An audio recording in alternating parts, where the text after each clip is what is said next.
This video presentation is made possible by the SLO County Department of Education and the SLO Co-Arts Collaborative. For over a century, the Central Coast of California has been a haven for people from all walks of life. Pioneers, entrepreneurs, farmers, innovators, artists, dreamers.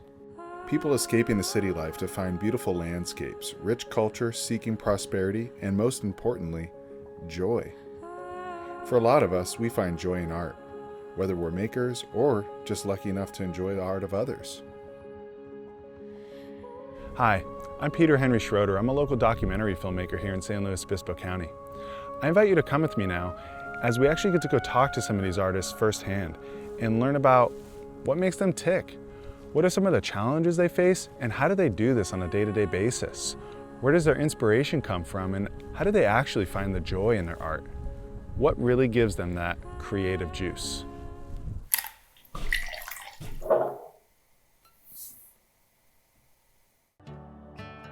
My name is Julie Dunn, and I do a technique that's called tempera batik painting on paper. Tempera batik painting is a style that was created to resemble or look like a fabric batik, because a true batik is done with wax, and it's on fabric, and they utilize dyes to create the colors and the image and the pattern. So tempera batik was created so that the end result would look a little bit like a true batik, but it was a painting done on paper.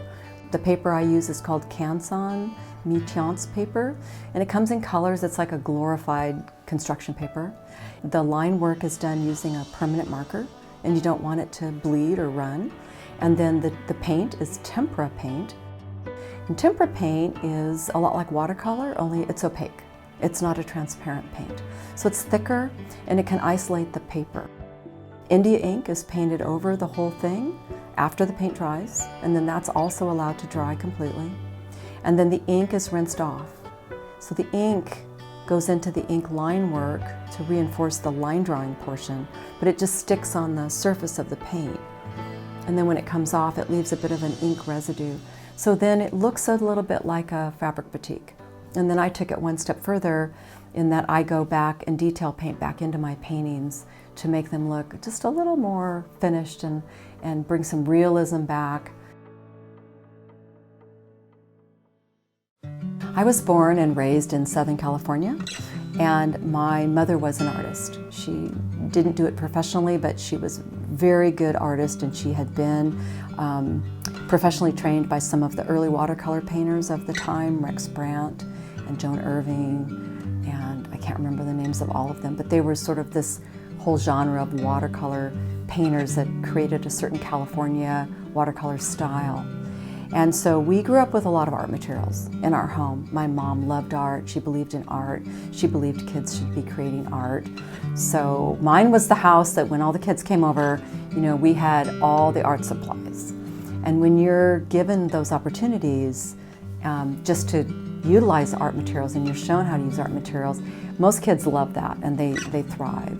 So I knew at a really young age that I wanted to be an artist. By the time I was in elementary school, all the kids are like, oh, you draw really well, oh, you color really well, And, I think kids always know. They know who's good at sports, they know who's good at math, they know who's good at art, they know who can sing, they know that. So in junior high, I took all the art electives. In high school, all the art electives. When you get to pick your electives, mine were always art. And I graduated and then went on to college and decided that I was majoring in art, that I was going to be an artist. My first degree was an AA degree, and I went to Orange Coast College, which was a great school back then and hopefully is a great school still today. And then I transferred to Cal State Fullerton, and I got a degree there in drawing and painting. Then I got hired by our neighbor who was part of an architectural and engineering firm. And he hired me because I had an art degree, and he put me in the interior design department, and then put me with an architect who was in the interior design department who knew all about that. And then they just trained me. And I self-taught myself how to do architectural illustration by looking at books, and I became their in-house artist, and I did all of the selection of the interior design, the fabrics and the carpets and the wall paint and the tile, and I put together the display boards. But I also started doing a lot of the floor plans. This is prior to CAD and computers, and everything was done manually back then. I learned how to draw ink drawings of floor plans and buildings and how to color them to show clients, and I did that for about 5 years. I didn't really ever want to be doing interior design and architectural illustration. That's not why I got an art degree. I always wanted to be an artist, like an exhibiting artist. But that's really hard to do. Like, you graduate and you're 22, and what is it that you're really doing? Like, what is it that you're really saying with your art? Like, how much life have you actually lived to even know what your paintings are even about? Maybe some people know at that age. I didn't.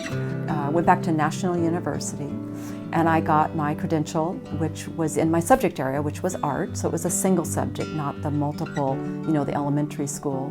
Got my credential, and then took a job teaching art in Saipan, of all places. Here I am, in the Marianas, and I am the art teacher. I walk into a classroom that was completely a mess, and I had never taught ever before. I had student taught, but I had never taught. So for the next 3 years, I was the junior high art teacher at Hopwood Junior High School in Saipan, ordering all my materials, overseas. Like, everything had to be sent in, and coming up with all my own curriculum, having to write all my own curriculum. There was no curriculum written really to teach art. So I think when you're raised by teachers, you kind of get the idea of like how to teach, because you're raised by teachers. And I told myself, God forbid, I will never do that. I'm never going to be a teacher. Of course, I ended up being a teacher, and I think I was a good art teacher.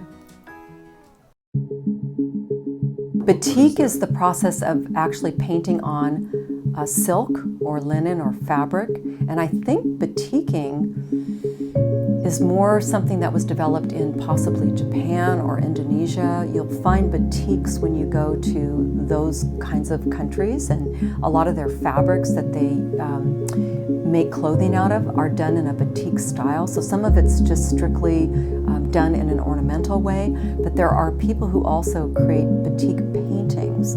So it's actually a picture of something, but it's done by, you use wax. It's kind of like decorating Easter eggs, when you do melted wax on an egg, and then you dip it in the dye, and then you wax it some more, and then you dip it in the dye, and then you wax it some more. And the wax prevents the dye from getting into where you've put the wax. And then later, when you remove the wax out, you see all those colors.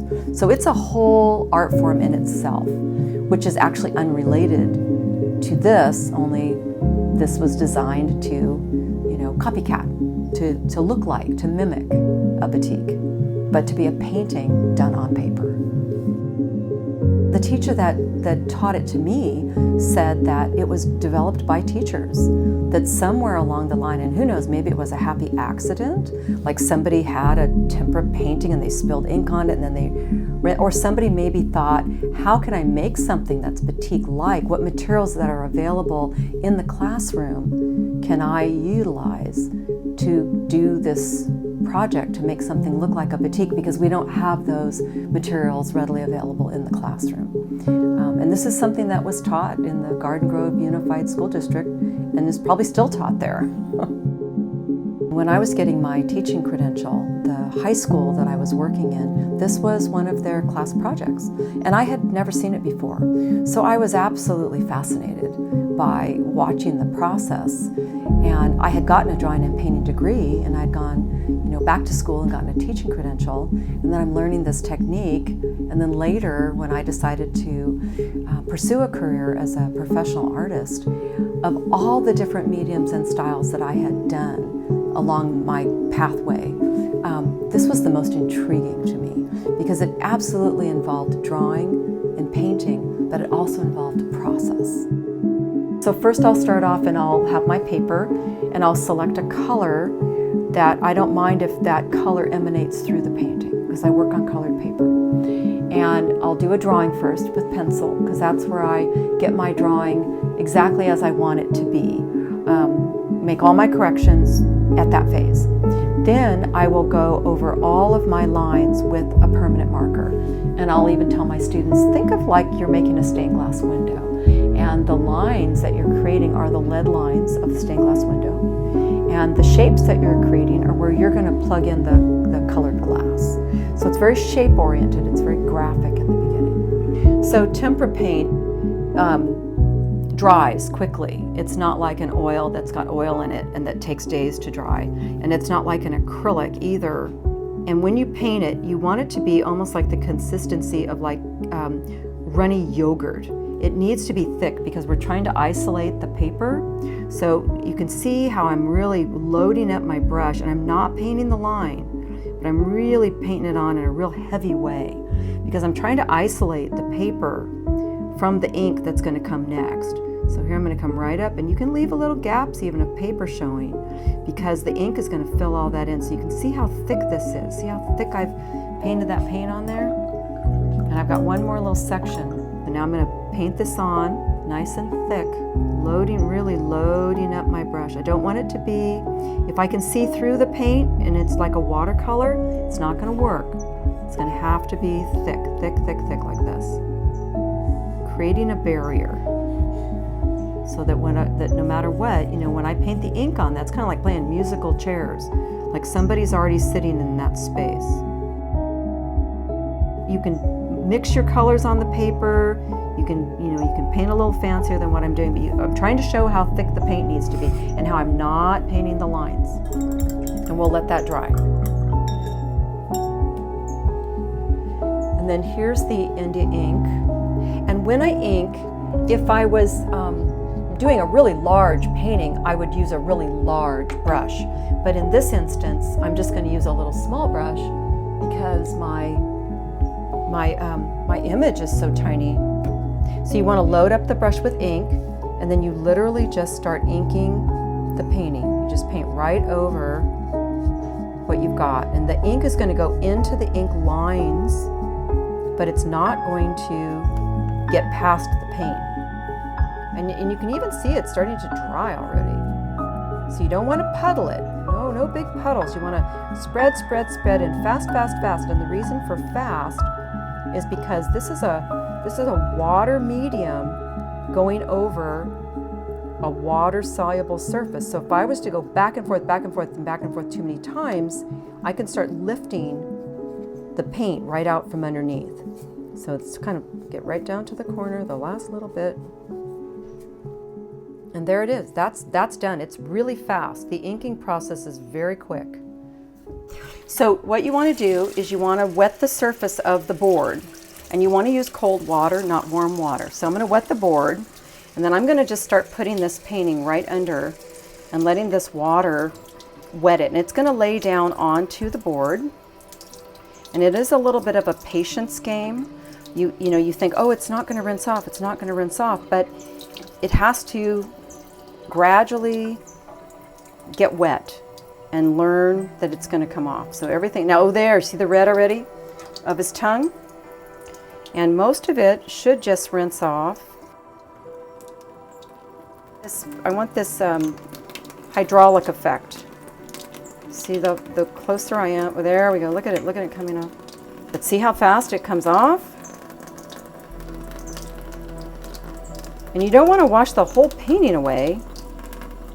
You want to leave some of the black. If I'm not careful, I can wash my whole painting down the sink, but you carefully rinse the painting so that you leave some of the black. You don't wash all your paint away. All right, let me get a little bit slower. Slow it down a little bit. And also the board gets wet, so you got to make sure your painting doesn't like fly away. Yeah, stay there. Now, if it's not coming, you can tap. So like here, I'm noticing I'm not getting it to come off, but it's coming off elsewhere really fast. So I want to encourage the parts that are not being as quick so that I don't, oh, see, that's coming off really easy. But the ones that aren't doing so easy, that's where I want to like play with it a little bit, like right in there. Certain colors rinse off really fast. I don't know why. And other colors sometimes can be a little bit more of a struggle. That's coming off super fast. I almost don't want to lose all that. We're almost done. Because I like leaving the black on. Otherwise, you know, what is the point of doing the whole process?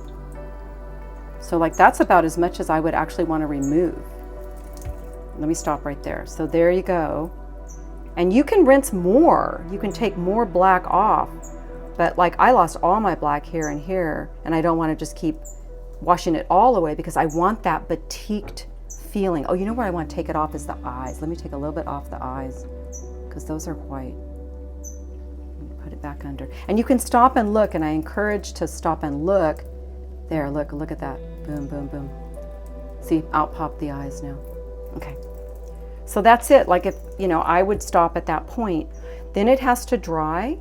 Then I can have it mounted. If this was like a real painting, this is just a demonstration sample. But then I would be able to say, oh, I'm done with it. I like it the way it is. Or, oh, I want to paint back in because I want to add details or patterns or designs or, you know, whatever it is I want to add to the painting. And when it's rinsed enough, then you stop and then you let it dry.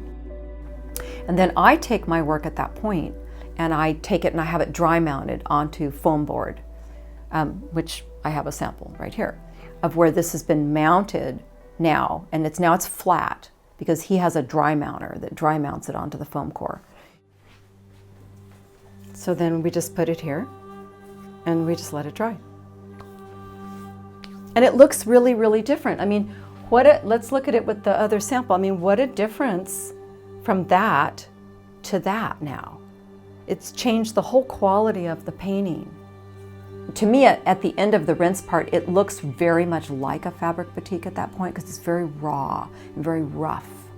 It's not a highly detailed painting. And then I like to go back in because I like the contrast between the areas of my paintings that look very abstract and the areas of my paintings that look like very realistic. And I like that interplay that goes on, and then all the little found stuff that happens in between.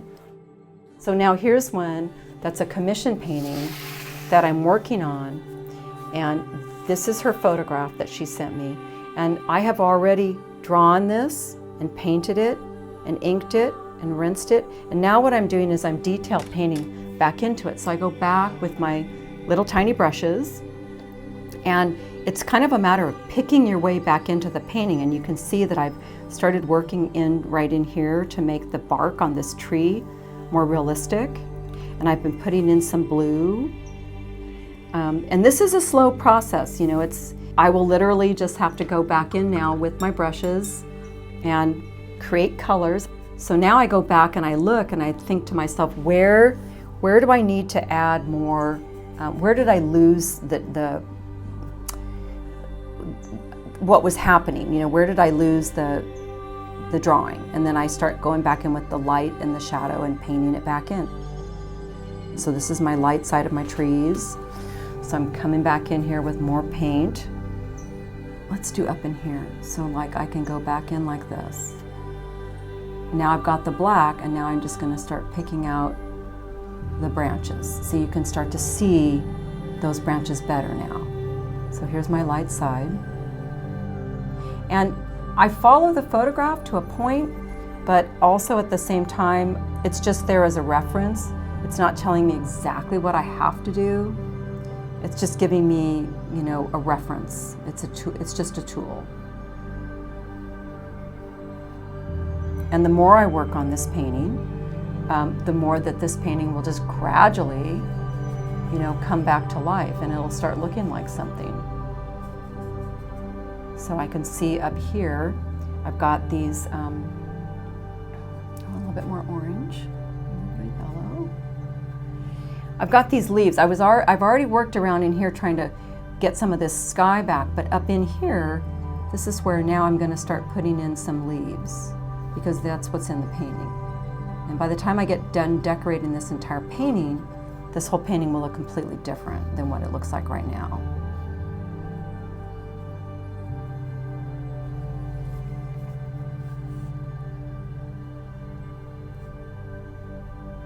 Yeah, this is the part of the painting that I actually, in fact, do have to get into the headspace a little bit in order to do it.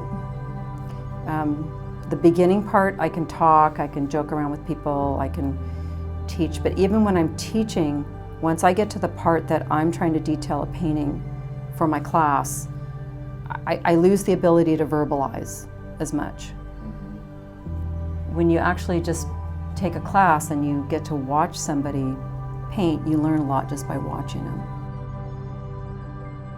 I lose the painting at some point. I can ink and rinse a painting and go, oh no. Or I can ink and rinse and go, yeah, wow, that's great, you know. But I have to work for it. Like, it's always a challenge. I'm never gonna master it. It's always gonna throw me a curveball. Even the materials throw me a curveball. I've had to learn to use different temper paints because one manufacturer will change their formula and then it will respond different, or the ink will change, or just different things change. And then you have to go, wow, what just happened? What do I have to do different now? I can draw and I'm in control. And then I can I can paint the painting and I'm in control of it. But then when I ink it and I rinse it, there's this like no man's land where the process is going to do something and I can't know exactly what's going to happen. I mean, I have a fair idea because I've done a lot of paintings at this point in this style, but there's no way to know exactly what's going to happen. And then in the end, when I go back and I detail the painting, once again, I'm back in control of the painting. So I know I can get it back. If I lost color, I can get it back. If I lost details, I can get it back. But I gain all of this randomness that just happens to the painting as part of the technique. I just come from a background where I just think it's really good, if you want to be an artist, to dabble in a lot of different art forms. I think everything that I've ever done, even if it's been stained glass or jewelry or woodworking or sculpture, working three-dimensionally, even though I paint two-dimensionally, but I have to understand three-dimensionality in order to make my work look dimensional. So I always tell anybody that's interested in pursuing an art career, dabble in as many art forms as you can, because it will all help you. It will all inform you in different ways. And then even though you find the one thing that you really like if a person wants to do sculpture, they should still draw, things like that. So the more you know, just the better you are. You get better at what you do when you do things that you don't know how to do, and you learn more techniques, and it all goes in your tool belt, I guess is the thing. When I work two-dimensionally, because I understand about perspective and I understand about shadowing and dimension, I understand about form, I can make things that are on a 2D surface, I can fool you into thinking it's dimensional, when in fact you're just looking at something flat, but you feel like you're looking at something dimensional. I had learned to draw and paint in a very, very realistic way, but I was quite fascinated by the work of Georgia O'Keeffe and Vincent van Gogh and Paul Gauguin, and so I started painting outdoors, kind of plein air style with my French easel, and I started painting a lot of succulents and kind of cactusy looking plants and things that my mother had in her garden. And I started painting them in these really bright, crazy colors. I wanted to bust away from that super tight realism that I had learned and that I was quite proficient at doing, but I wanted my paintings to be more exciting and bigger and more painterly. And I did go through a period of doing some self-portraits and some portraits of other people and trying to paint like, Van Gogh or somebody. I was always really inspired by nature. I grew up watching a lot of PBS programming. When I was really young, I thought I wanted to work in a zoo. I wanted to work with tigers and lions. I've always really cared about the planet. I'm a huge environmentalist, and I've always really cared about endangered species. And when I was in college, I remember watching a PBS special on how there were only 60 whooping cranes left on the entire planet. So, there was this guy, and he was in an ultralight kind of plane, and he was taking the cranes, after they hatched, to their breeding grounds and trying to, build up the population. So I did a whole series of paintings in college on whooping cranes. And my hope that my viewers will see what I see and feel what I feel. Like if I can transmit that to them in my paintings, if I can make people look and see the things that I see and enjoy that and maybe want to preserve that too. If I can get young people to care about endangered animals, then maybe their politics will change. If they care about the environment, maybe their politics will change. And my art is in some sense political. Some of my best paintings, I think, are my endangered species paintings. Endangered species don't sell like landscapes do. But I think my endangered species paintings, because they have a lot of detail and because I care so much about them, I think those are my best paintings.